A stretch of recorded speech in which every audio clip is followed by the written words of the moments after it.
Une petite fille a appelé la ligne d'urgence 112 et a dit « Est-ce que tous les pères font ça? Est-ce qu'ils partent sans jamais revenir ?» La vérité allait remplir les yeux de chacun de larmes. Avant de commencer l'histoire, n'oubliez pas d'écrire la ville où vous vous trouvez dans les commentaires. Bonne écoute. Dans les quartiers périphériques silencieux de Bursa, dans une rue où les feuilles d'automne virevoltaient dans les petits jardins, se trouvait une petite maison bleue, comme si elle retenait son souffle. À l'intérieur, Deria Gulay, 6 ans, était assise près de la fenêtre, ses petits doigts pressés contre la vitre, comptant les voitures qui passaient. Aujourd'hui 23, hier 31. Elle comptait chaque jour depuis que son père était parti chercher du lait. Voiture rouge, fourgon bleu, monospace argenté, murmura-t-elle à Tontic, son vieux lapin en peluche qu'elle tenait serré sous son bras. Papa m'avait dit que les argentés étaient les plus rapides. Peut-être qu'il reviendra aujourd'hui dans une voiture argentée. Deria gémit légèrement en descendant du rebord de la fenêtre. Son ventre se sentait bizarre ces derniers temps. Il était dur et inconfortable. Elle tira sur sa ceinture au motif arc-en-ciel. Elle fronça les sourcils en réalisant qu'elle devait la serrer davantage. Pourtant, elle n'avait pas beaucoup mangé. La cuisine, elle, racontait sa propre histoire silencieuse. Les portes des placards étaient ouvertes, les étagères vides. Dans le réfrigérateur, il y avait une demi-bouteille de ketchup, un pot de cornichons et quelque chose dans un récipient d'une couleur verdâtre. Deria avait essayé d'en manger hier. Elle n'avait pas du tout aimé le goût. Maintenant, son ventre était encore pire. « Je reviens », expliqua-t-elle à Tontic. Elle posa sa peluche sur le comptoir, se hissa sur la pointe des pieds et essaya d'atteindre la dernière boîte de crackers. Vide, elle l'avait fini il y a 3 jours. Nekmi Gulay avait pris ses clés 12 jours plus tôt, caressé les cheveux de sa fille et dit « Je reviens tout de suite, chérie, je sors juste chercher du lait. » Deria avait hoché la tête, absorbée dans son cahier de dessin, sans même lever les yeux. C'était habituel. Son père revenait toujours, mais cette fois-ci, c'était différent. Le soir tomba rapidement. Les ombres s'étirèrent dans le salon en désordre. Deria était allongée sur le canapé, recroquevillée, tenant son ventre. Son estomac grondait de faim. La faim, accompagnée d'une étrange sensation de brûlure, était devenue sa compagne constante. Son ventre semblait gonfler de jour en jour. « Il y a quelque chose qui bouge à l'intérieur », murmura-t-elle à Tontic dans l'obscurité. « Est-ce que la faim, ça fait ça ?» Les bruits de la maison qui craquait et s'installait la rassuraient autrefois. Parce que son père disait, les maisons parlent la nuit. Mais maintenant, chaque craquement effrayait Deria et la faisait serrer Tontic plus fort. À la faible lumière de la veilleuse, elle vit le chargeur de téléphone de son père toujours branché au mur. Son père n'allait nulle part sans prendre son chargeur. Ses bottes de travail se tenaient près de la porte. Sa brosse à dents était toujours dans le verre de la salle de bain. C'était comme s'il était juste sorti un instant, prêt à revenir à tout moment. Mais 12 jours, c'était très long. Lorsque son ventre se tordit de nouveau avec une douleur aiguë, Deria se recroquevilla, se faisant encore plus petite. Les larmes coulaient silencieusement de ses yeux. Elle se souvint du moment où son père lui avait appris quoi faire en cas d'urgence. Si quelque chose ne va vraiment pas, appelle le 112, mais seulement pour de vraies urgences. Était-ce une urgence? Elle n'était pas sûre. Mais lorsqu'une autre crampe la saisit et que la faim lui fit tourner la tête, elle prit sa décision. Avec des doigts tremblants, elle tendit la main vers le téléphone fixe et composa les 3 chiffres que son père lui avait fait mémoriser, le 112, la ligne d'urgence. « Allô ?» dit une voix de femme. La voix chétive de Deria, tremblante, posa la question qui la rongeait depuis 12 jours, « Est-ce que tous les pères font ça? Est-ce qu'ils partent sans jamais revenir ?» À l'autre bout du fil, le cœur de l'officier de police Stark Yilmaz faillit s'arrêter un instant. En 15 ans de service, il avait reçu des milliers d'appels d'urgence. Mais cette petite voix incertaine lui fit serrer son stylo plus fort. « Non, ma chérie, dit-il doucement. Tous les pères ne font pas ça. » Simultanément, il fit signe au centre d'appel de localiser l'appel. « Tu peux me dire ton nom ?» Deria, murmura la petite fille. Deria Gulay. Je suis l'officier de police Stark. Quel âge as-tu, Deria? J'ai 6 ans et demi, dit Deria. Sa voix était faible, mais il y avait une fierté à peine perceptible en elle. L'officier de police Tark Yılmaz s'efforça de garder sa voix calme, mais son inquiétude augmentait à chaque seconde. « Et tu es seul à la maison en ce moment. Il n'y a que Tontik avec toi. C'est ça ?» Deria précisa, comme si ce détail allait tout arranger. « C'est mon lapin. Il n'est pas réel, mais c'est un jouet. » L'opératrice du centre d'appel se tourna silencieusement vers Tark et lui posa une question. Tark hocha la tête, ayant déjà tendu la main vers ses clés. « Deria, quand as-tu vu ton père pour la dernière fois ?» Silence. Puis des chiffres murmurés dans son souffle. « Il est parti chercher du lait il y a 12 jours. » Une autre pause.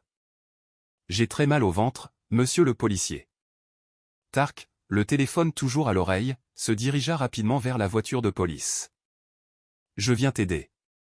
Tu peux rester au téléphone avec moi ? » « Je crois que oui, » dit la fillette. Sa voix était maintenant presque un murmure. « Je suis très fatigué. »« Parle-moi de Tontik, » dit Tark.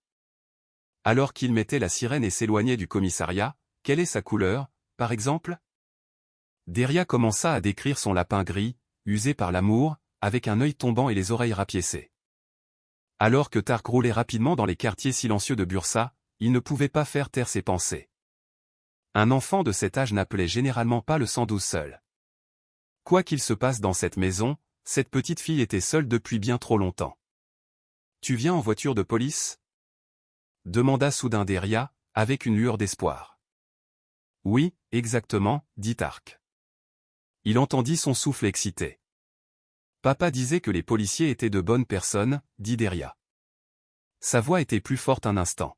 « Tu vas m'aider à retrouver mon papa ?» Tark serra plus fort le volant. « Je vous aiderai tous les deux. » En tournant dans la rue Cavac, Tark vit la petite maison bleue décrite par le centre d'appel. Le jardin était envahi par les herbes folles. Des journaux s'accumulaient sur la véranda. Aucune lumière n'était allumée à l'intérieur. « Je suis devant ta maison maintenant. Tu vois les lumières de la voiture de police ? » Une courte pause. « Elles sont si jolies. Bleu et rouge, » dit la fillette doucement. « Maintenant, je vais frapper à ta porte. Peux-tu me laisser entrer ? » Papa m'a dit de ne pas ouvrir la porte aux étrangers, dit-elle avec hésitation. C'est une très bonne règle, dit Tark en approuvant. Mais les policiers ne sont pas considérés comme des étrangers. Surtout si tu as appelé, et tu peux voir la voiture de police dehors, n'est-ce pas ? D'accord, dit Deria. Mais sa voix n'était toujours pas sûre. Tark s'avança vers la porte d'entrée. Le courrier était intouché. L'apparence de la maison, abandonnée, était frappante. Ce n'était pas un abandon ordinaire. Il frappa fort à la porte. « Police, pouvez-vous ouvrir ?» appela-t-il. De petits pas se firent entendre à l'intérieur. Puis le silence. « Deria, c'est Tark, l'officier de police au téléphone, » dit-il doucement. La porte s'entr'ouvrit, et un petit visage encadré de cheveux bruns emmêlés apparut. Une paire de grands yeux bleus qui regardaient entre espoir et peur. Mais ce qui attira le plus l'attention de Tark, c'était le bras de la petite fille serrant son ventre. Un ventre visiblement gonflé dépassait dessous son t-shirt. « Tu es venu, » dit Deria. Comme si elle voulait le croire tout en étant sûre qu'il ne viendrait pas. Tark s'agenouilla à son niveau. Il adoucit à nouveau sa voix. « J'ai promis, n'est-ce pas ?» Alors que Deria ouvrait lentement la porte, Tark put voir l'intérieur de cette maison silencieuse pour la première fois. Ce lieu était à la fois une prison et un refuge depuis 12 jours. Il entra doucement et prudemment. L'air stagnant était mêlé à une légère odeur de nourriture avariée. Mais ce qui était le plus frappant n'était pas l'odeur, mais les images. La maison ne semblait pas complètement abandonnée. Sur le comptoir, il y avait une tasse de thé avec des résidus séchés au fond, une veste accrochée à une chaise de cuisine, et des lettres ouvertes soigneusement empilées sur la table d'appoint. Ce n'étaient pas les traces de quelqu'un qui aurait planifié de disparaître. « Quand as-tu mangé quelque chose pour la dernière fois ?» demanda Tark. Remarquant que la fillette vacillait légèrement, « Hier, j'ai mangé le truc vert dans le réfrigérateur, » dit-elle en faisant la grimace. C'était très mauvais. Ça a rendu mon ventre encore pire. Les instincts et la formation de Tark avaient pris le dessus. La priorité était les besoins urgents de l'enfant. J'ai des crackers et de l'eau dans ma voiture. Ça te va? Demanda l'officier de police Tark Yılmaz. Deria hocha la tête avec enthousiasme, mais elle fronça soudain les sourcils. Elle pressa son ventre gonflé. Tu as mal au ventre en ce moment? Demanda Tark. Il avait déjà sorti son téléphone portable et commençait à appeler les équipes médicales. C'était un appel d'urgence. C'est une sensation étrange. Comme si quelque chose bougeait à l'intérieur, dit Deria. Elle fronça les sourcils, l'air confuse. Puis s'agrossit encore plus. Elle souleva un peu son t-shirt, montrant son ventre beaucoup trop gonflé pour son corps frêle. Tark s'efforça de garder son visage calme malgré son inquiétude croissante. Je vais aller te chercher ces crackers maintenant et puis un médecin va examiner ton joli ventre. D'accord? Se dirigeant vers sa voiture de patrouille, Tark appela l'ambulance et l'équipe de soutien par radio. Il gardait un ton de voix bas. Quand il revint, il trouva Deria dans le salon, serrant son vieux lapin en peluche usée, Tontik. C'est Tontik, dit-elle sérieusement. Il me tient compagnie quand papa n'est pas là. Tark s'assit à côté d'elle et lui tendit l'eau et les crackers. Il a l'air d'être un bon ami, dit-il.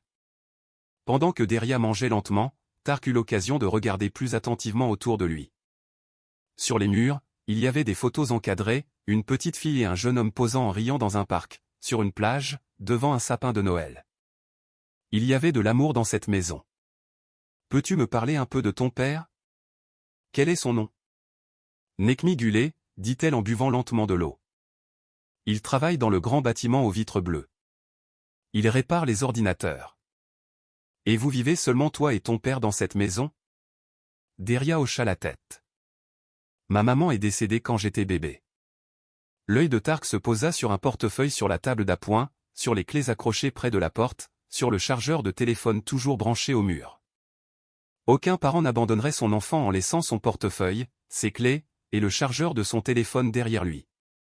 Deria, ton père a-t-il dit autre chose en partant? Semblait-il pressé ou inquiet? Deria commença à réfléchir en caressant l'oreille usée de Tontik.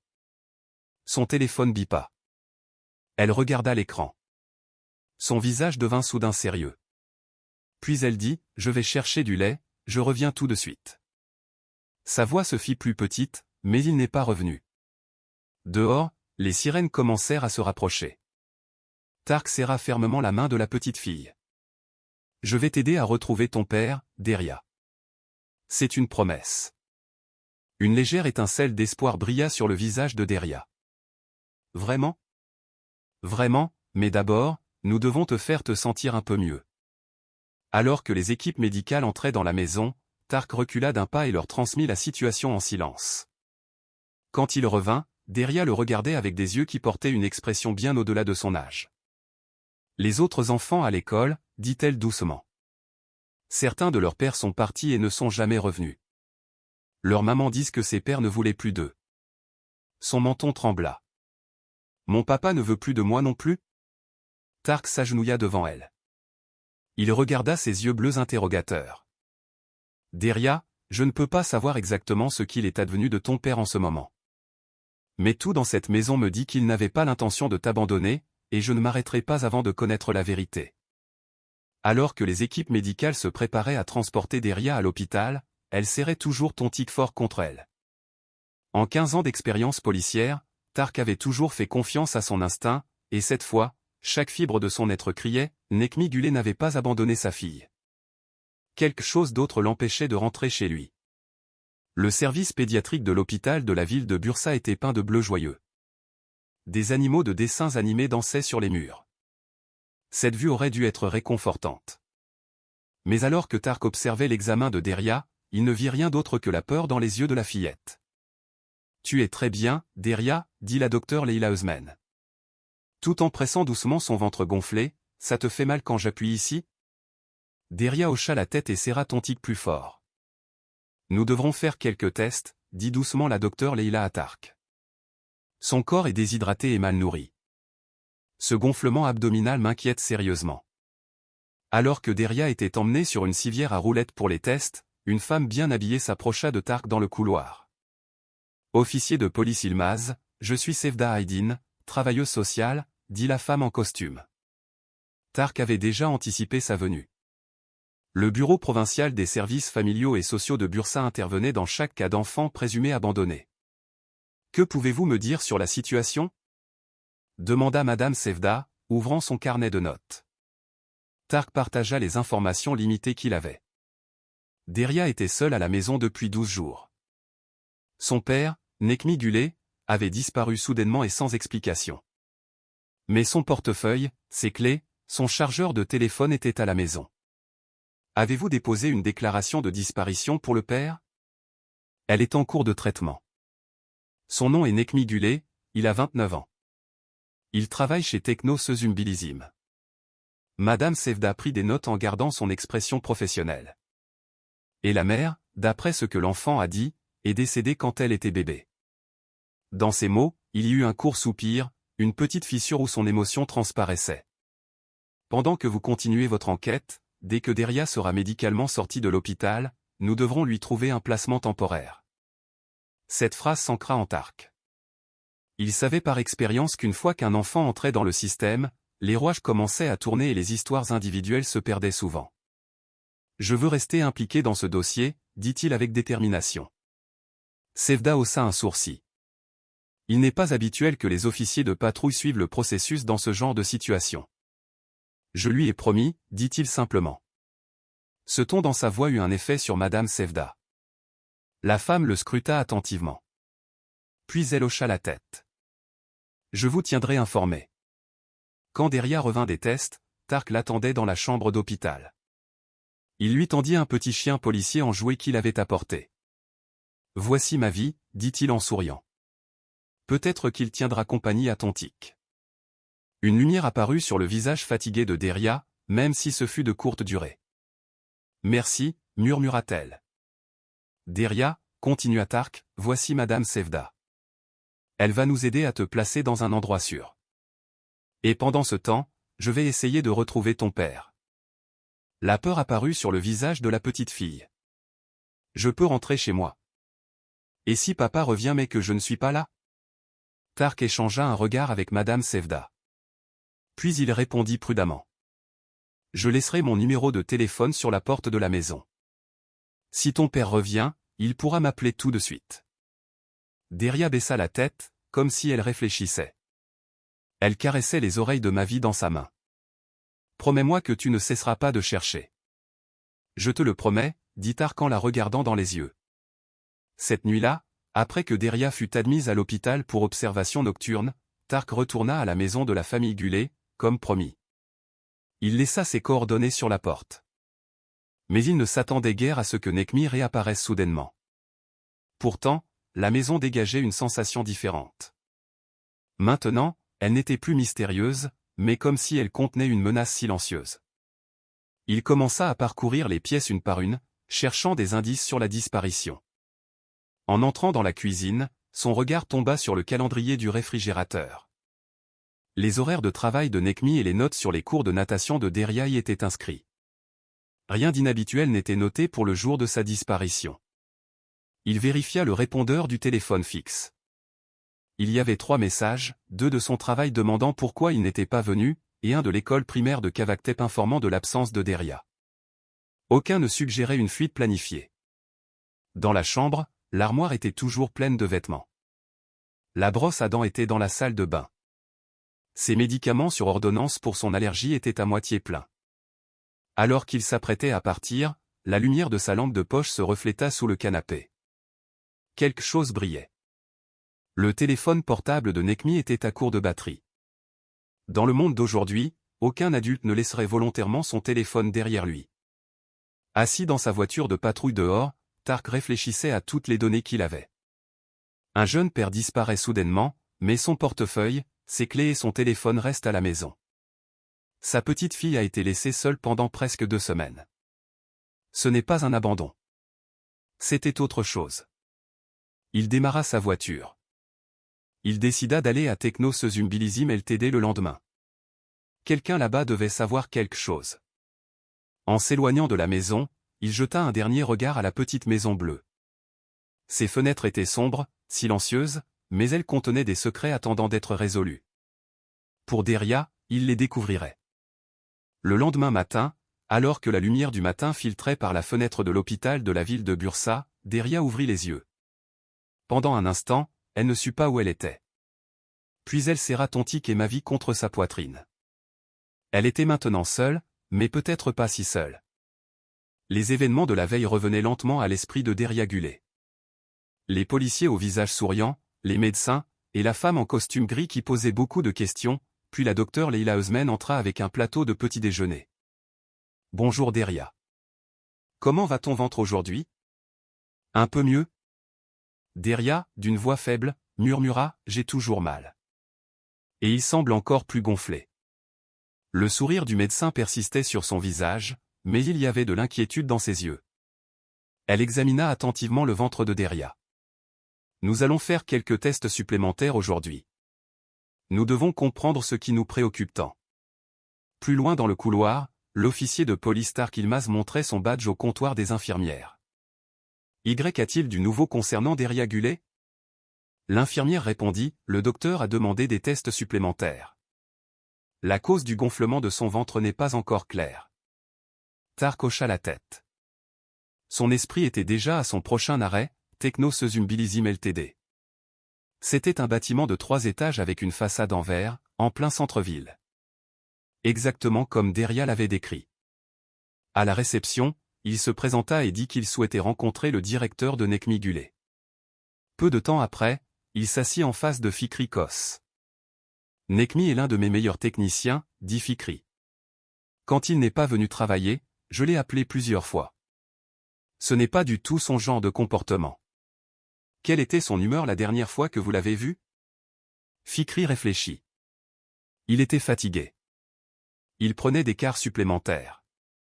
L'oreille de sa fille était enflammée, je crois, et les frais médicaux augmentaient. Il n'a aucun ennemi, aucun problème avec ses collègues. Tout le monde aime Nekmi. Il est calme, discret, mais fiable. Il marqua une pause, mais il y avait quelque chose. Le jour de sa disparition, il semblait préoccupé par quelque chose. Il regardait constamment son téléphone. Tark se pencha en avant. Il a dit ce que c'était ? Fikri baissa la voix. J'ai juste entendu qu'il avait dit « Je ne peux pas payer autant d'argent en une seule fois. » Ça m'a semblé être une difficulté financière. Tark prit des notes. Les pressions financières pouvaient expliquer beaucoup de choses, mais l'abandon du portefeuille et du téléphone, la disparition d'un homme. C'était difficile à expliquer. Au même moment, dans le service pédiatrique de l'hôpital de la ville de Bursa, la travailleuse sociale Sevda Aydin examinait des documents au chevet de Deria. « Deria, tu vas rester pour une courte période dans une famille d'accueil. La famille Henderson a une jolie maison. Il y aura aussi des enfants pour jouer avec toi. Mais et si mon papa revient ? » demanda Deria. Sa voix était chétive. Le visage de Sevda s'adoucit.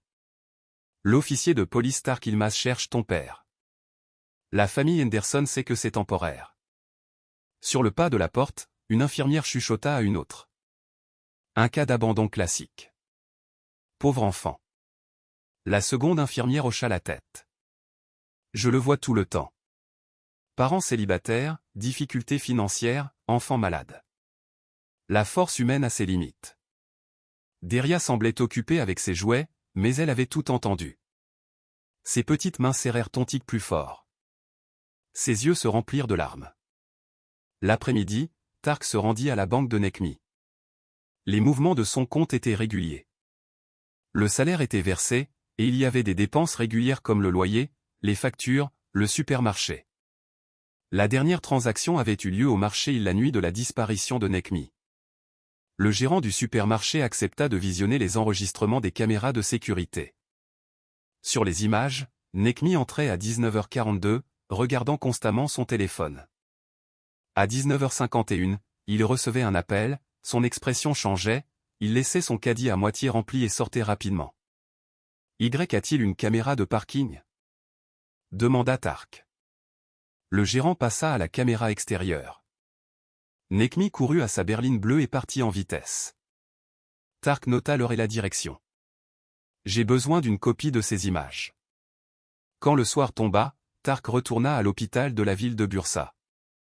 Deria était en train d'être préparée pour être remise au bureau provincial des services familiaux et sociaux de Bursa. La petite fille dans le fauteuil roulant semblait encore plus petite. Son ventre gonflé serrait étroitement son corps frêle. « Officier Tark !» Son visage s'illumina un court instant. « Tu as trouvé mon papa ?» Tark s'agenouilla à ses côtés et répondit, « Pas encore, Deria. Mais j'ai appris que ton père était bien allé au supermarché. Exactement comme il te l'avait dit. Puis quelque chose l'a forcé à partir précipitamment. Je vais trouver ce que c'était, se dit Tark. À ce moment-là, Sevda Aydin arriva dans la chambre avec les documents de sortie. La famille Henderson attend en bas. Alors que Deria était sortie de la chambre en fauteuil roulant, elle tourna la tête et regarda Tark. Il y avait des dizaines de questions sans réponse dans ses yeux. En dehors de l'hôpital, Tark révisait ses notes dans la voiture de patrouille. Nekmi Gulé était sorti précipitamment du supermarché. La raison était un appel téléphonique entrant. La prochaine étape était claire, obtenir les enregistrements téléphoniques de Nekmi et trouver cet appel critique. Qu'est-ce qui était assez urgent pour le tenir éloigné de sa fille? La maison de la famille Henderson se trouvait dans une rue silencieuse bordée de peupliers, commençant à prendre ses couleurs d'automne. Vue de l'extérieur, elle semblait charmante, un jardin bien entretenu, une maison à 2 étages et une joyeuse porte jaune. Alors que Deria marchait avec Tontik et Mavi dans son sac, Sevda expliqua doucement, les Henderson ont 3 autres enfants en famille d'accueil. Ils sont expérimentés. Quand la porte s'ouvrit, Madame Sema l'accueillit avec un sourire chaleureux, essayant de cacher ses traits fatigués. Tu dois être Deria. Bienvenue, ma chérie. En entrant, Deria fut présentée à des jumeaux d'environ 8 ans et à une adolescente qui ne levait même pas les yeux de son téléphone. La maison sentait la sauce spaghetti et la lessive. Le dîner dans 20 minutes, appela Madame Sema. Irem, tu peux montrer sa chambre à Deria? Irem soupira mais monta les escaliers et l'emmena dans une petite chambre avec des lits superposés. La couchette du bas est à toi. Ne touche à rien sur mes étagères. Une fois seule, Deria plaça soigneusement Tontik et Mavi sur son lit et murmura, juste pour un petit moment, l'officier Tark va retrouver papa. Au dîner, Deria tourna les pattes dans son assiette. Son ventre lui faisait tellement mal qu'elle ne put rien manger. Monsieur Ergun le remarqua mais ne dit rien. Il faut du temps pour s'habituer, dit-il doucement. Pas de pression. Cette nuit-là, recroquevillée dans le lit étranger, Deria essaya de ne pas pleurer en écoutant la respiration régulière d'Irem depuis la couchette supérieure. Son ventre lui faisait plus mal la nuit. Des rêves étranges de choses qui bougeaient à l'intérieur la faisaient gémir dans son sommeil. À l'autre bout de la ville, Tark Yılmaz était assis au milieu de dossiers dans le salon. Il n'avait pas touché à son repas. Les relevés téléphoniques étaient arrivés. L'appel qui avait fait sortir Nekmi précipitamment du supermarché venait de l'hôpital de la ville de Bursa. L'endroit même où Deria avait été emmenée plus tard. Cela ne peut pas être une coïncidence, murmura Tark et il tendit la main vers son téléphone. La direction de l'hôpital confirma que l'appel avait bien été passé à Nekmi Gulé. Mais il ne pouvait pas fournir plus d'informations sans une ordonnance du tribunal. Pourtant, le matin, le chef de la police Rami Akgul l'avait déjà averti, tu passes trop de temps sur ce dossier, Tark. Ce n'est plus de ta responsabilité. L'équipe des personnes disparues avait repris le dossier du père. L'enfant est aux services familiaux et sociaux, laisse tomber. Mais Tark ne pouvait pas laisser tomber. Après avoir vu la peur dans les yeux de Deria, il ne pouvait pas laisser cette affaire en suspens sans tenir sa promesse. Le lendemain matin, Tark obtint l'aide d'un ami détective travaillant dans l'unité des personnes disparues et obtint une ordonnance du tribunal. En examinant les documents, son cœur se serra. La nuit où Nekmi avait disparu, il y avait eu un appel de l'hôpital concernant un accident de voiture. Il s'agissait prétendument du frère de Nekmi. Mais Nekmi n'avait pas de frère. Le contact d'urgence était sa vieille voisine, tante Nurten. Quelque chose n'allait pas, et Tark était déterminé à résoudre cette affaire. Parce que quelque part dans la ville, une petite fille se réveillait dans un lit étranger, les larmes sur les joues et un murmure sur les lèvres, disant seulement « Papa ». Tôt le lendemain matin, Tark se rendit à l'hôpital de la ville de Bursa, muni de l'ordonnance du tribunal. La directrice, Filiz Karada, femme au regard sévère, le conduisit à contre-cœur au service des archives.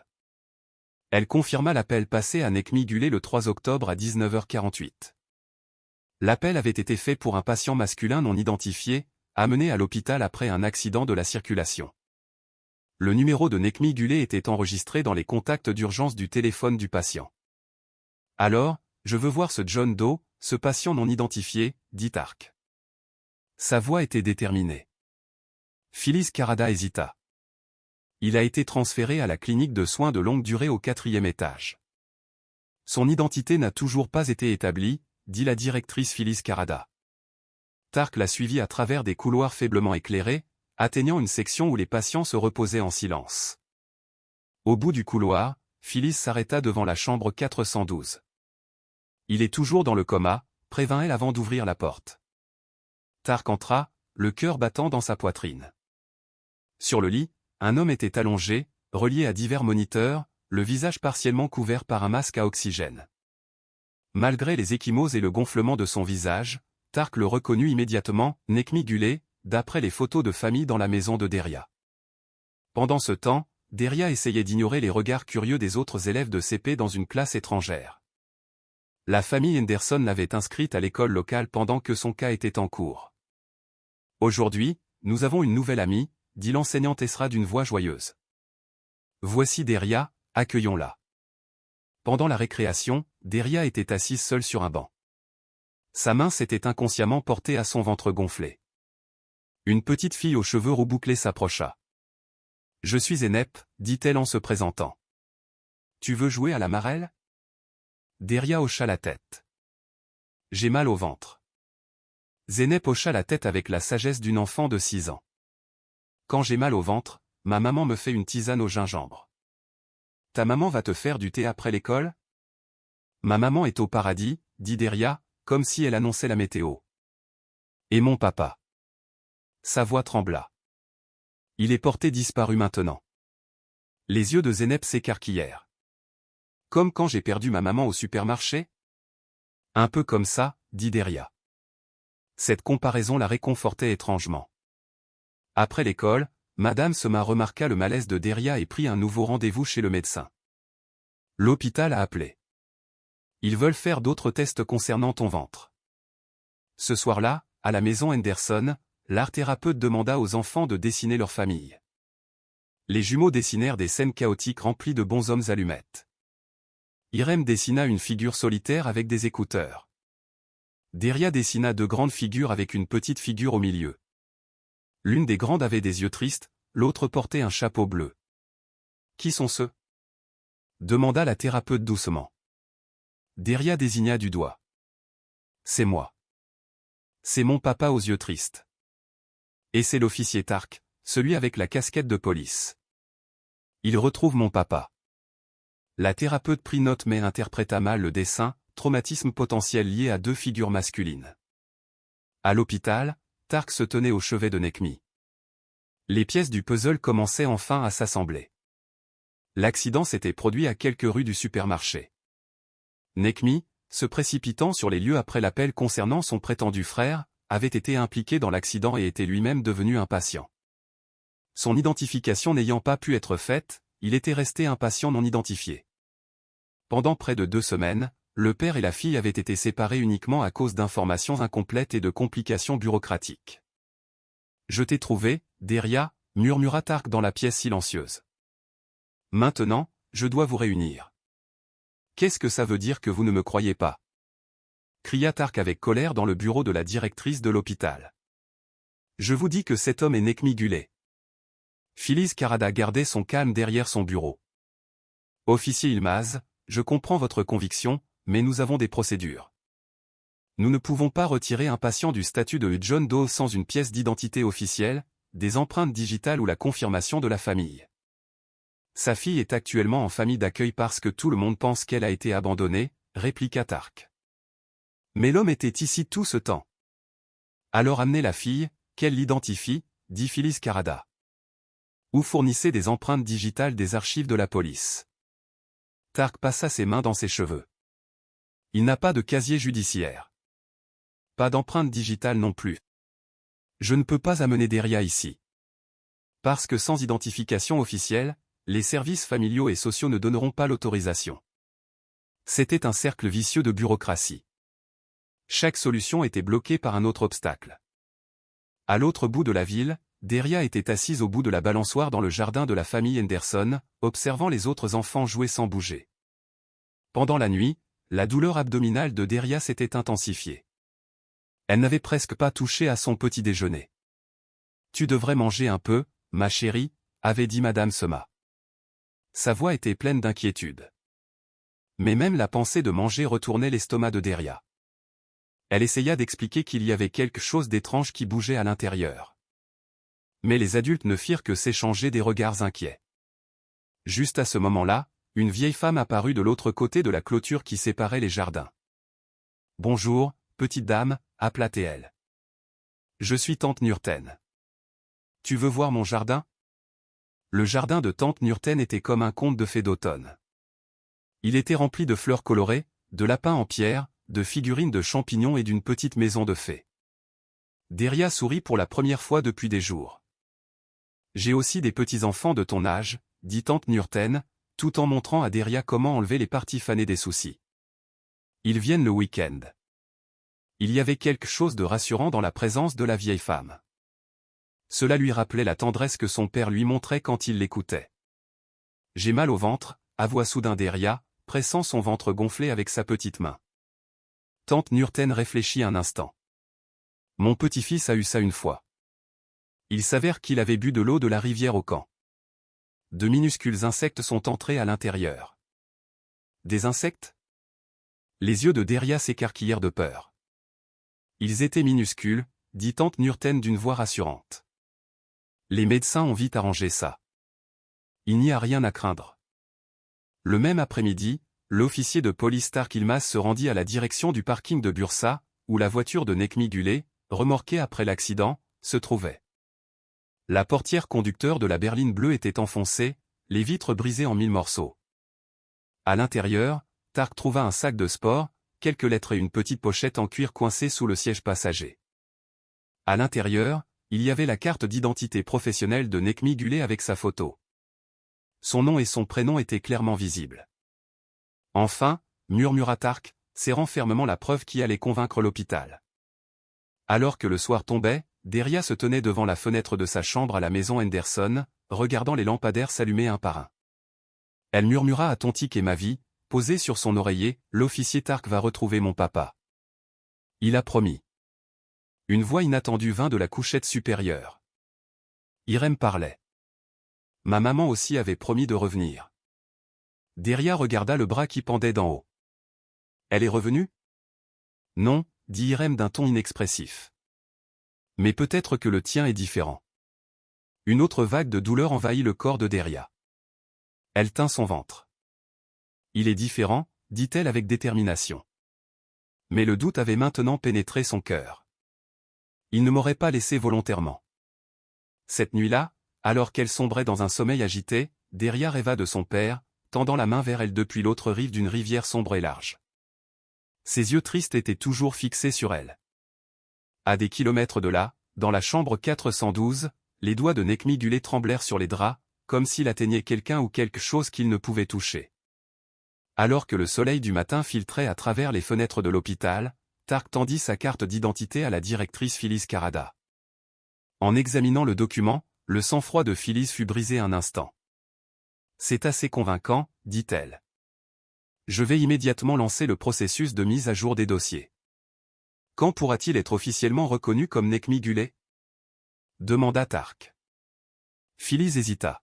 « Il y a un autre problème. » Comme il n'avait pas d'informations d'assurance, John Doe, c'est-à-dire M. Gulé, devait être transféré demain dans un établissement de soins de longue durée public. Il serait beaucoup plus difficile de changer son statut une fois qu'il y serait. Une panique monta en Tark. « Nous devons arrêter ce transfert.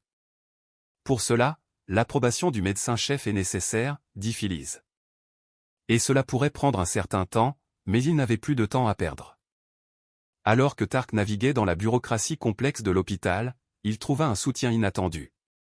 L'infirmière Kansu, qui s'occupait de Nekmi, dit « J'ai remarqué des changements dans son état ces derniers jours. Surtout le matin, son activité cérébrale augmente.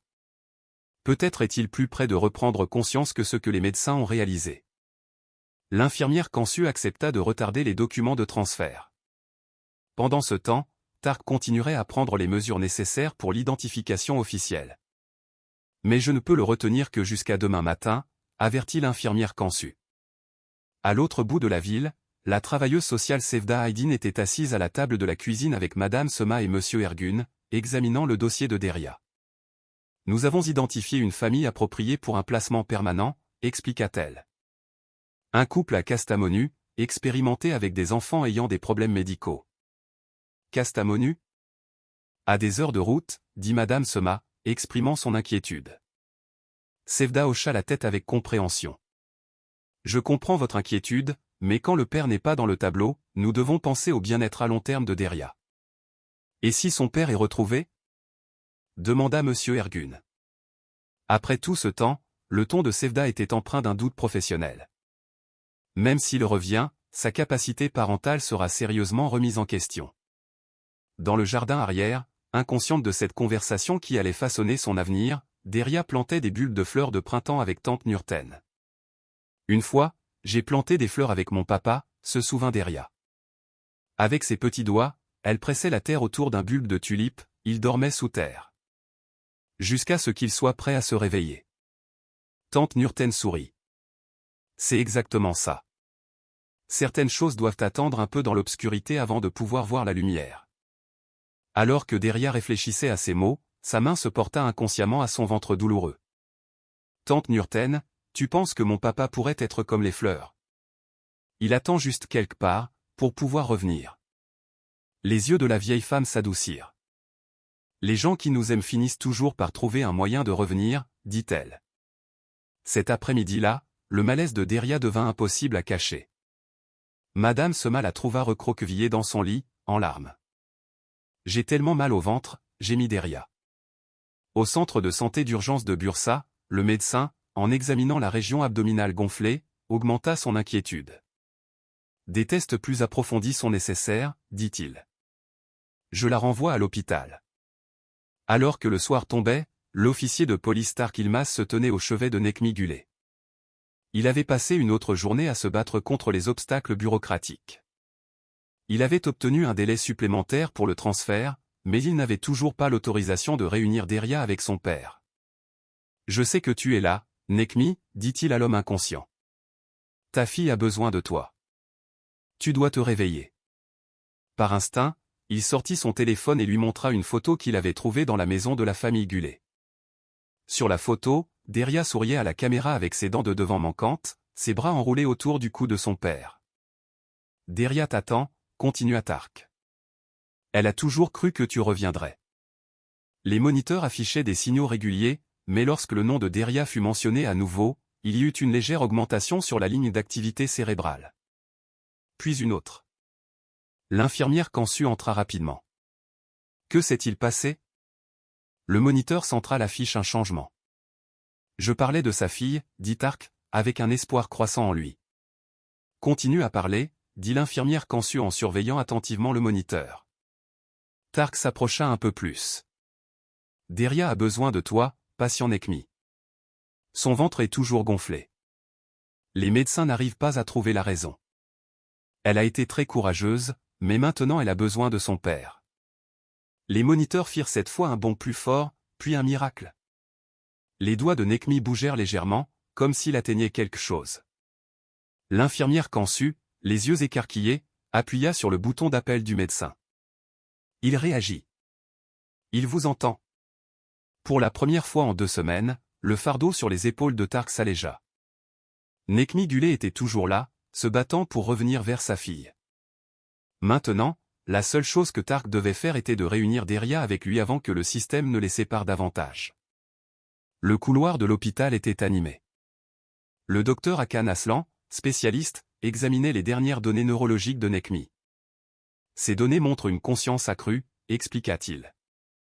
Il n'est pas encore pleinement conscient, mais il réagit au stimulus, surtout lorsque sa fille est mentionnée. Donc, vous le reconnaissez officiellement comme Nekmi Gulé maintenant? Demanda Tark. Le docteur Aslan hocha la tête. Avec la carte d'identité et ses réactions, oui, j'ai confirmé son identité. Le dossier du patient non identifié a été retiré de notre système. Un soulagement envahit Tark. Merci. Maintenant, nous devons lui amener sa fille. Je peux autoriser la visite pour des raisons médicales, dit le docteur Hakan Aslan, spécialiste. Les réactions qu'il aura à sa fille pourraient accélérer son processus de guérison. À ce moment-là, le téléphone de Tark vibra. Un message de Madame Sema, Deria est à l'hôpital de la ville de Bursa pour des tests. Forte douleur abdominale, elles sont aux urgences. Une incroyable coïncidence, ou peut-être plus. Le père et la fille, séparés par les circonstances, étaient maintenant sous le même toit. Aux urgences pédiatriques, Deria était allongée sur le côté gauche, le visage pâle de douleur. Madame Sema, assise à ses côtés, lui caressait les cheveux et murmura « Le docteur va arriver bientôt, ma chérie. Ils vont comprendre pourquoi ton ventre te fait mal. » Deria hocha faiblement la tête, serrant ton tic fort. Madame Sema n'avait pas oublié d'apporter le lapin en peluche. Le lien avec la maison était très important pour la petite fille. Quand Tark apparut à la porte, les yeux de Deria s'écarquillèrent. « Officier Tark. »« Salut, petite fille courageuse, » dit Tark en souriant doucement. « J'ai entendu que tu ne te sentais pas très bien. La question, tu as retrouvé mon papa ?» vint immédiatement. Sa voix était pleine d'espoir et de peur. Tark échangea un regard avec Madame Sema, puis s'agenouilla près du lit de Deria. « Oui Deria, je l'ai trouvé. »« Tu l'as trouvé. » L'expression de Deria changea soudainement, comme le soleil perçant à travers les nuages. « Où est-il ? Je peux le voir ? Pourquoi il n'est pas rentré à la maison ? » Ton père a eu un accident cette nuit-là en allant chercher du lait, dit Tark prudemment. Il était dans cet hôpital depuis, mais personne ne savait qui il était. Il n'avait pas de papier d'identité sur lui. Deria essaya de se redresser, mais gémit de douleur en bougeant. « Il va bien ? » « Il va bien, » la rassura Tark. « Il dort la plupart du temps maintenant, mais les médecins disent qu'il pourrait se réveiller bientôt. Et regarde, je lui ai montré ta photo et j'ai dit ton nom. » Ses doigts ont bougé. Il sait que tu l'attends. Les yeux de Deria se remplirent de larmes. Il ne m'a pas laissé volontairement. Non, ma chérie. Il a essayé de revenir vers toi tout ce temps. Madame Sema essuya aussi ses larmes. Je vais devoir informer Sevda de ce développement. J'ai déjà parlé, dit Tark. Le docteur Hakan Aslan, spécialiste, a autorisé une visite dans la chambre de Nekmi. Mais Deria doit d'abord être examinée. Quand le pédiatre arriva, Tark sortit dans le couloir pour leur laisser de l'intimité. Son téléphone sonna. C'était le chef de la police Rami Akgul. « Ilmaz, j'ai entendu dire que tu travaillais toujours sur le dossier Gulé. Tu étais censé transférer cette affaire à l'unité des personnes disparues. »« Je l'ai trouvé, monsieur le chef, » dit Tark. Nekmi Gulé a été amené à cet hôpital cette nuit-là. Il était ici comme patient non identifié pendant 2 semaines. Maintenant, il retrouve lentement conscience. Il y eut un long silence. « Ça alors, bien joué, Ilmaz. »« Il y a plus, » dit Tark. « Sa fille est ici aussi. Elle est sous traitement pour des douleurs abdominales. Ils étaient dans le même bâtiment mais ne le savaient pas. » Après l'examen, le pédiatre tira Madame Sema à part. À l'intérieur, une infirmière resta aux côtés de Deria. « Nous voulons une échographie et des tests sanguins complets. Il y a plusieurs possibilités qui pourraient causer ce type de gonflement abdominal. » Tark s'approcha. « Docteur, après les tests, le docteur Hakan Aslan, spécialiste, a autorisé que nous l'amenions dans la chambre de son père. Cela pourrait être bénéfique pour les deux. Le médecin dit qu'une courte visite pourrait être possible. Cependant, il attendrait les résultats des tests pour prendre une décision finale. » 1 heure plus tard, après l'échographie, Deria était poussée en fauteuil roulant vers l'ascenseur qui l'amènerait à l'étage de son père. Son visage était à la fois inquiet et excité. « Et s'il ne me reconnaissait pas ?» murmura-t-elle à Tark qui marchait à côté d'elle. « Il te reconnaîtra, » dit Tark. Un père reconnaît toujours son enfant. Lorsque l'ascenseur s'ouvrit au 4e étage, Deria s'accrocha fermement aux accoudoirs du fauteuil roulant. Après presque 2 semaines de séparation et d'incertitude, elle allait enfin revoir son père, et peut-être que lorsque Nekmi Gulé entendrait la voix de sa fille, il réussirait à reprendre conscience. Avancer dans le couloir du 4e étage sembla une éternité à Deria. Chaque chambre qu'il passait augmentait son excitation et son anxiété. À quoi ressemblait son père? Pourrait-il parler? Tark lui avait dit qu'il dormait, mais ce sommeil semblait différent des sommeils qu'elle connaissait. Devant la chambre 412, l'infirmière Kansu les attendait. Un sourire chaleureux apparut sur son visage en les voyant. Elle s'agenouilla pour être à la hauteur de Deria. « Tu dois être Deria, dit-elle. Ton père t'attendait. Même en dormant? Demanda Deria. Surtout en dormant, dit Kansu en hochant la tête. Parfois, les gens peuvent entendre ce que tu dis, même s'ils ne peuvent pas ouvrir les yeux. Avant d'entrer, Tark s'agenouilla près du fauteuil roulant de Deria. Il y aura des machines autour de ton père pour l'aider à guérir. Les tubes et les câbles peuvent sembler un peu effrayants, mais tout est pour sa guérison. Deria hocha la tête avec une expression sérieuse. Je n'ai pas peur. En entrant dans la pièce, les yeux de Deria trouvèrent immédiatement son père. Nekmi Gulé était allongé immobile entre les draps blancs. Une partie de son visage était couverte par un masque à oxygène, et les moniteurs émettaient des sons réguliers à côté de lui.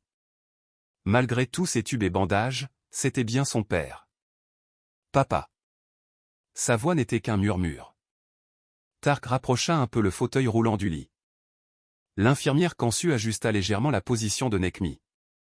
Elle retira brièvement le masque à oxygène pour que Deria puisse mieux voir son visage. Tu peux lui tenir la main si tu veux, dit-elle doucement. Avec des doigts tremblants, Deria laissa sa petite main dans la grande paume de son père. Papa, c'est moi, Deria. Pendant un instant, rien ne se passa. Les moniteurs continuèrent à émettre des signaux réguliers. Nekmi ne bougea pas. Puis, avec un mouvement si léger qu'il était presque imperceptible, ses doigts serrèrent la main de Deria. Il a serré ma main. S'écria Deria, les yeux écarquillés d'étonnement. Il m'a reconnu. Tark et l'infirmière Kansu échangèrent des regards significatifs au-dessus de la tête de Deria. C'était une réaction très importante. Continue à parler, dit Kansu en l'encourageant. Il peut entendre. Oubliant sa propre douleur pour l'instant, Deria se rapprocha un peu plus de son père. J'étais chez Madame Sema. Ils sont gentils, mais pas comme toi. Et l'officier Tark t'a trouvé, comme il l'avait promis. Sa voix s'adoucit. Je savais que tu ne m'avais pas laissé volontairement. Pendant qu'elle parlait, l'activité sur les moniteurs augmenta. Les paupières de Nekmi tremblèrent légèrement. Le docteur Hakan Aslan, spécialiste, entra silencieusement dans la pièce. Il observait ce qui se passait avec une attention professionnelle. Extraordinaire, murmura-t-il. L'activité cérébrale a sérieusement augmenté depuis l'arrivée de la fille. Deria continua à parler. Elle parla de Tontik, de ma vie, du jardin de tante Nurten, et même de son ventre douloureux. Les médecins essaient de comprendre pourquoi mon ventre grossit et pourquoi j'ai mal, dit-elle, comme si elle racontait quelque chose d'ordinaire, mais, Madame se m'a dit que ça ira mieux bientôt. Soudain, sans aucun avertissement, les yeux de Nekmi s'entr'ouvrirent. D'abord légèrement, puis plus largement. Ses yeux parcoururent la pièce. Finalement, ils se fixèrent sur Deria. Un sentiment de reconnaissance s'installa lentement sur son visage. Ses lèvres bougèrent, mais aucun son ne sortit. Papa. La voix de Deria tremblait. D'une voix qu'il n'avait pas utilisée depuis des semaines, Nekmi murmura avec difficulté, « Mon rayon de soleil ». C'était son surnom spécial. Les larmes de Deria jaillirent. Elle serra sa main encore plus fort. « Tu es revenu. » Le docteur Hakan Aslan s'avança rapidement et vérifia les signes vitaux. C'est un très bon signe, mais il a besoin de se reposer. Le processus de réveil peut être épuisant. Je peux rester un peu? Demanda Deria sans quitter son père des yeux. Pour un court moment, dit le docteur d'une voix douce. Mais tu dois aussi te rétablir. Comme si elle avait entendu ce qui était dit, Deria fronça de nouveau les sourcils. Sa main se porta à son ventre. L'excitation lui avait fait oublier sa douleur un instant, mais maintenant la douleur était revenue. Tark le remarqua immédiatement. Je crois que nous devons te ramener en bas pour tes résultats de test, Deria. Mais nous reviendrons te voir. Les yeux de Nekmi étaient encore fatigués, mais en voyant la douleur clairement visible de sa fille, des sonnettes d'alarme retentirent en lui. Malgré son corps affaibli, il essaya de parler. Son inquiétude était évidente. « Ce n'est rien, papa, » dit Deria, avec un courage au-delà de son âge. « Les médecins m'aident aussi. Je reviendrai bientôt. » Alors qu'il se préparait à partir, Nekmi Gulé réussit à garder les yeux ouverts et la regarda jusqu'à ce qu'elle disparaisse de sa vue. Bien que l'énergie dépensée pour se réveiller l'ait épuisé, une nouvelle détermination avait germé en lui. Sa fille avait besoin de lui, et il devait trouver la force quelque part. Dans l'ascenseur, Deria leva la tête et regarda Tark. Son visage portait à la fois la joie et une douleur persistante. « Il m'a reconnu, dit-elle d'une voix simple. Tark sourit, mais sous son soulagement, ses inquiétudes concernant sa santé persistaient. « Bien sûr qu'il t'a reconnu, Deria Gulé. Tu es inoubliable. » Le bureau du pédiatre sembla soudain froid alors que les résultats des tests étaient annoncés. Deria avait été emmenée pour une imagerie supplémentaire avec une infirmière joyeuse. L'infirmière lui avait promis des autocollants à la sortie. « Nous avons déterminé la cause du gonflement abdominal de Deria, » dit le pédiatre Mélie, montrant les images sur l'ordinateur. « Elle a une grave infection parasitaire. Elle a probablement consommé de la nourriture ou de l'eau contaminée pendant la période où elle était seule. » Madame Sema sursauta d'une voix faible. « Grave ? Inquiétant, mais traitable, » assura le docteur Mélie. « Nous allons commencer un traitement antiparasitaire immédiatement. La bonne nouvelle est que les enfants sont extraordinairement résilients. Nous nous attendons à une guérison complète avec un traitement et une nutrition appropriée. » Tark sentit un poids s'alléger de ses épaules. Au moins, il savait maintenant contre quoi il se battait. « Et son père ? » demanda Madame Sema. « D'après ce que je sais, il a partiellement repris conscience, » dit Tark.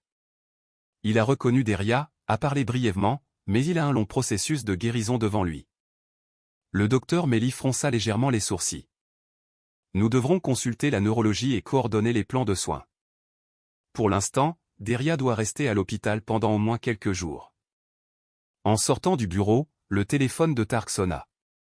Encore le chef de la police Rami Akgul. « Ilmaz, nous devons parler. Sois à mon bureau dans 1 heure. » Il était certain que rien de bon n'en sortirait. À l'étage, Nekmi Gulé oscillait entre conscience et sommeil. Chaque réveil était plus clair. À un moment où il était lucide, il posa à l'infirmière Kansu, à côté de lui, la question qui le rongeait. « Deria est-elle malade ?» Kansu ajusta la ligne de perfusion. « Les médecins s'occupent très bien d'elle. Il y a une infection qui cause des douleurs à son ventre, mais nous avons commencé le traitement. » Les yeux de Nekmi se remplirent de douleur. « Est-ce de ma faute ? » Non, dit Kansu d'une voix ferme. « Ça arrive, Nekmi.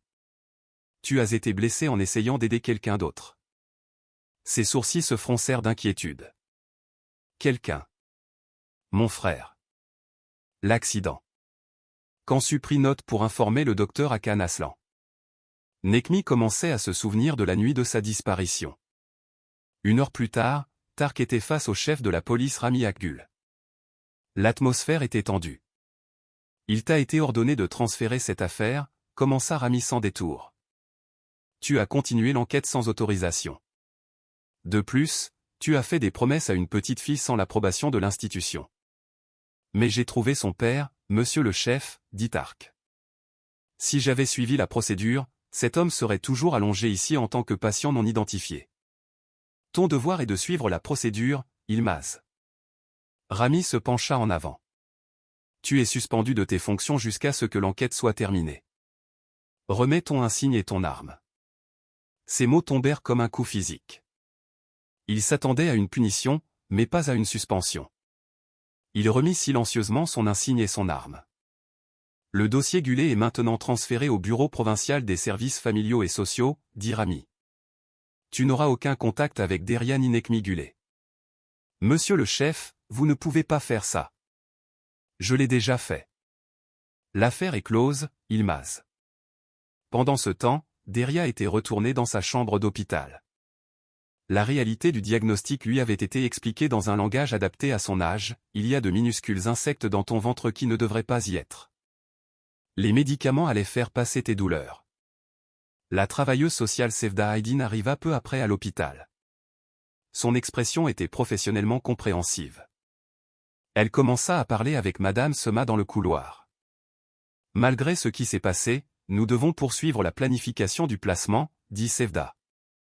Le processus de guérison de Nekmi Gulé est incertain, et en tant que père célibataire avec des problèmes médicaux, il fera face à de sérieuses difficultés. Mais ils se sont retrouvés, objecta Madame Sema. Ça ne change rien? Notre priorité reste le bien-être de Deria, répondit Sevda. Nous pourrions avoir l'opportunité d'un placement permanent avec un couple expérimenté dans les soins aux enfants ayant des besoins médicaux.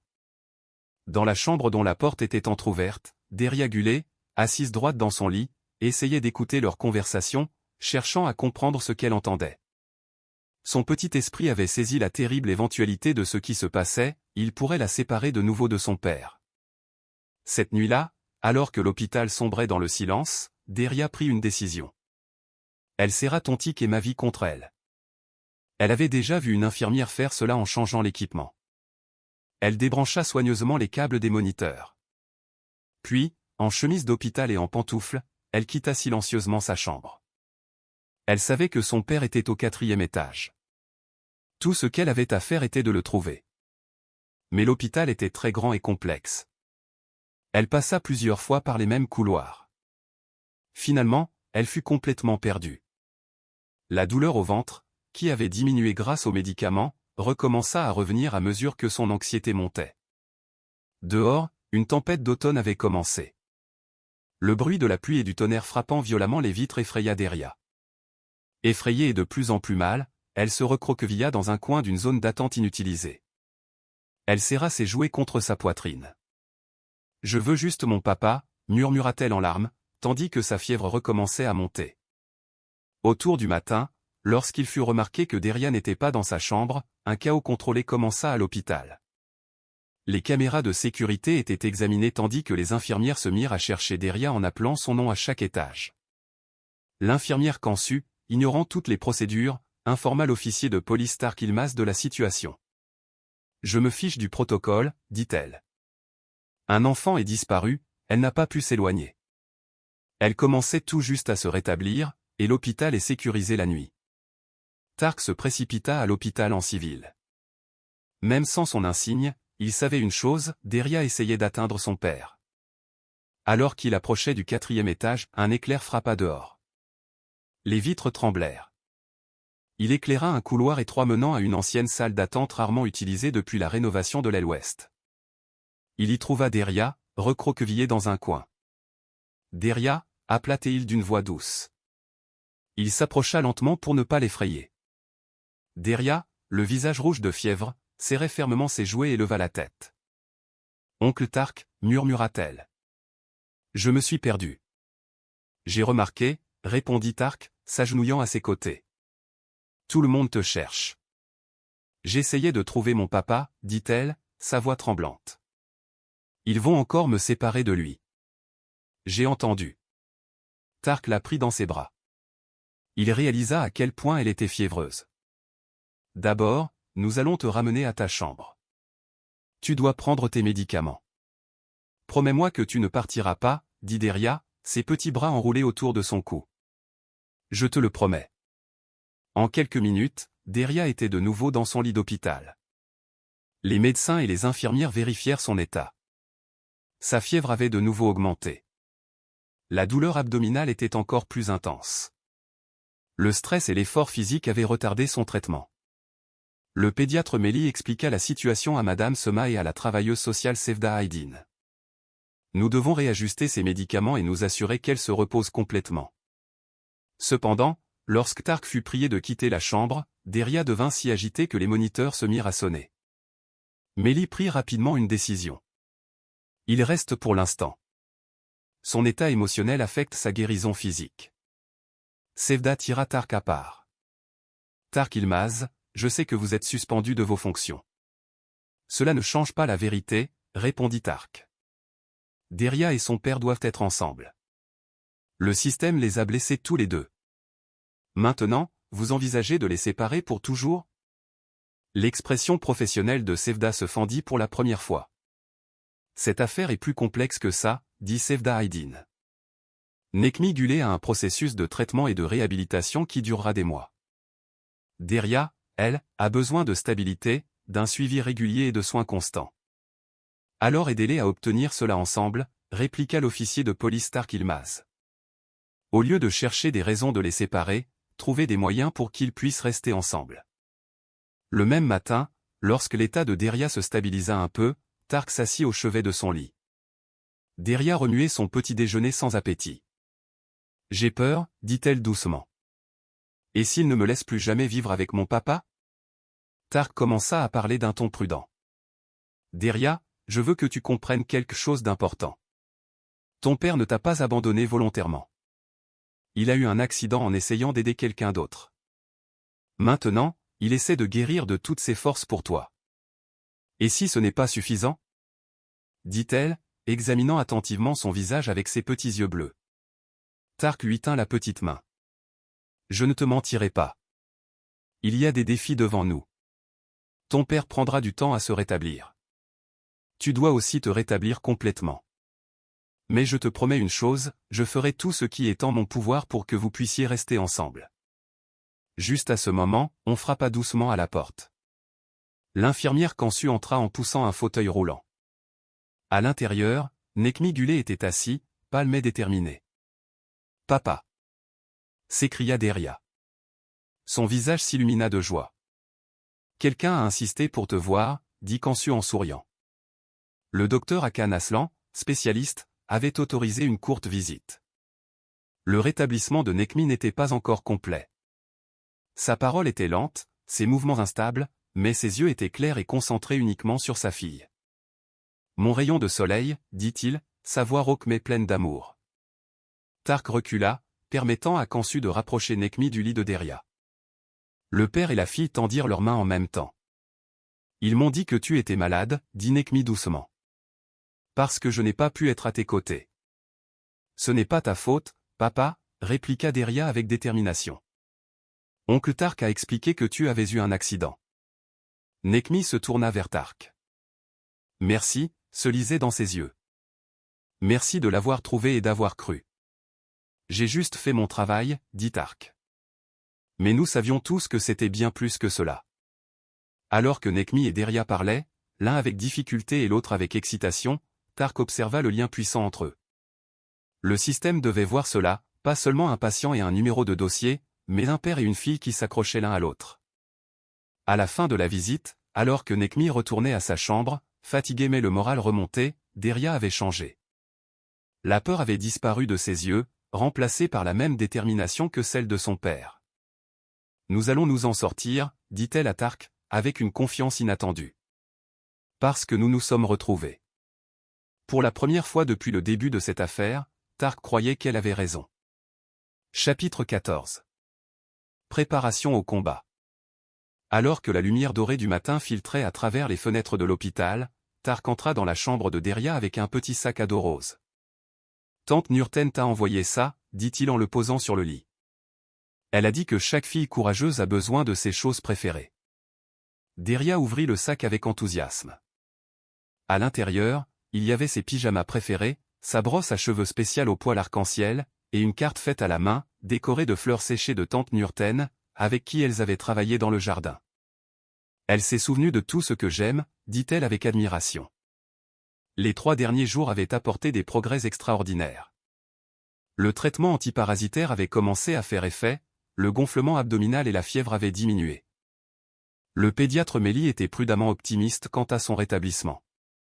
À l'étage, Nekmi poursuivait son propre combat avec détermination, il s'efforçait avec 2 séances de physiothérapie par jour, des exercices de parole, et des tests cognitifs. Tout le monde connaissait sa motivation, Deria. Cependant, une autre tempête approchait. Le tribunal des affaires familiales avait programmé une audience de garde pour la semaine prochaine. Sevda Aydin avait présenté son rapport. Il était recommandé que Deria soit placée dans une famille d'accueil à long terme jusqu'à ce que Nekmi Gulé se rétablisse suffisamment et prouve sa capacité à prendre soin de l'enfant.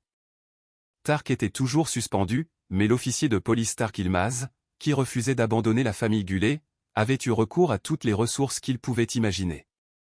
Un ancien collègue policier, reconverti dans le droit de la famille, avait accepté de représenter Necmi Gülay gratuitement.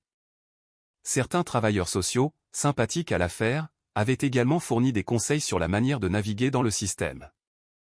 Cet après-midi-là, Tark était assis dans le jardin de l'hôpital, à côté du fauteuil roulant de Necmi, passant en revue les stratégies pour l'audience. « Le juge doit voir que tu es conscient des défis qui t'attendent », dit l'avocate Niltok Göz. « Notre objectif n'est pas de prétendre que tu es complètement rétabli. C'est de montrer que tu as présenté un plan réaliste pour prendre soin de Deria pendant ton processus de réadaptation. » Necmi hocha la tête, son élocution s'améliorant de jour en jour. « Quoi qu'il faille, elle est tout pour moi. » Le physiothérapeute et le neurologue ont accepté de témoigner devant le tribunal pour expliquer tes progrès, continua Nil. Des services de santé à domicile ont également été organisés pour après sa sortie, ajouta Tark. Tante Nurten a proposé d'aider pour les soins après l'école. Elle est actuellement en cours d'évaluation. Necmi se tourna vers Tark. La gratitude brillait dans ses yeux. Pourquoi fais-tu tout cela? Tu as perdu ton travail à cause de nous. J'ai été suspendu, corrigea Tark avec un léger sourire. Pas renvoyé. Du moins, pas encore. La vérité était plus profonde. Dans le silence de la nuit, Tark avait affronté les fantômes qui le rongeaient. Des années auparavant, il avait perdu une affaire de garde à cause de son ex-femme qui avait un problème de dépendance. Sa propre fille, perdue dans le système, avait ensuite été adoptée, ses dossiers scellés. Il lui était désormais impossible de la retrouver, même s'il avait mis sa vie en ordre.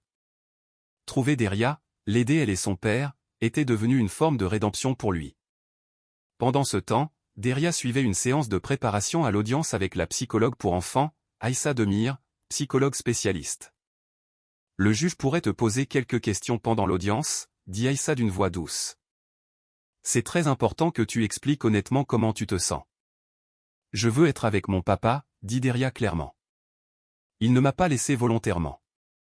Et que penses-tu de rester dans la famille Henderson pendant que ton père continue de se rétablir? Deria réfléchit un peu. Ce sont de bonnes personnes, mais ce ne sont pas ma famille. Plus tard le même jour, Necmi fut amené dans la chambre de Deria pour la visite quotidienne habituelle. Son visage s'éclaira en voyant sa fille assise droite dans son lit, ses jouets colorés, le gonflement de son ventre ayant presque disparu. « Tu as meilleure mine, mon rayon de soleil, dit-il en tendant la main. « Toi aussi, papa, répliqua Deria, regardant attentivement son visage. Aujourd'hui, tes mots sont moins confus. Necmi rit. Ce son le surprit lui-même. Mon orthophoniste dit que je suis son meilleur élève. Alors que le père et la fille parlaient de leurs progrès et de leurs rêves, Tark les observait silencieusement depuis la porte. Le lien entre eux guérissait d'une manière que les médicaments ne pouvaient pas. Ce soir-là, en quittant l'hôpital, le téléphone de Tark sonna. Tark Yılmaz, commença le chef de la police Rami Akgül, d'une voix sévère mais familière. Je vous appelle uniquement par respect pour vos années de service. Le conseil se réunit demain. Votre situation de suspension sera évaluée.